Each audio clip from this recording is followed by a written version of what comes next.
All right. In the state of Florida, Governor Rick Scott signed the law passing medical marijuana on June 23rd, 2017. The laws around medical marijuana are clearly stated and broken down in Article 10, Section 29 of the Florida Constitution. It states that all chronic illnesses, such as debilitating medical conditions like cancer, epilepsy, glaucoma, HIV, and etc., the Florida law states that you must have a license at all time with you if you are partaking or carrying medical marijuana for yourself, or even if you are a caregiver to someone who is using it.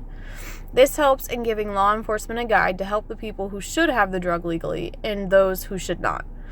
I have seen in the local news this week that as of Tuesday, January 16, 2018, the City Council of Fort Myers voted on a temporary ban of all medical marijuana dispensaries from the city limits. There's not yet a given reason as to why. I personally think medical marijuana is a gray area because those who make up illnesses and fake symptoms can misuse it, and however, it can be very helpful to those who are actually suffering.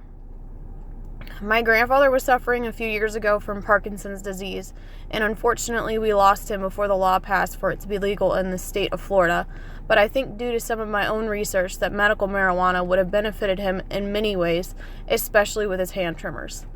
The one thing that I would do differently is have those who are in need of use to go through some sort of psychological exam that is more in depth than just a simple screening.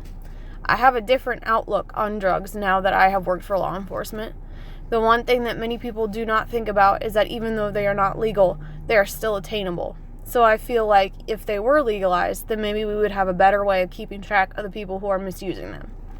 In my research, I have found that there are fewer risks in using medical marijuana than prescription painkillers, which I was very surprised. Some medical experts say that there is fewer addictive properties in marijuana and less of a down when they are coming off of it than when you come off opiates. I think medical marijuana is an asset to many, and I hope that the government can figure out laws to pass soon.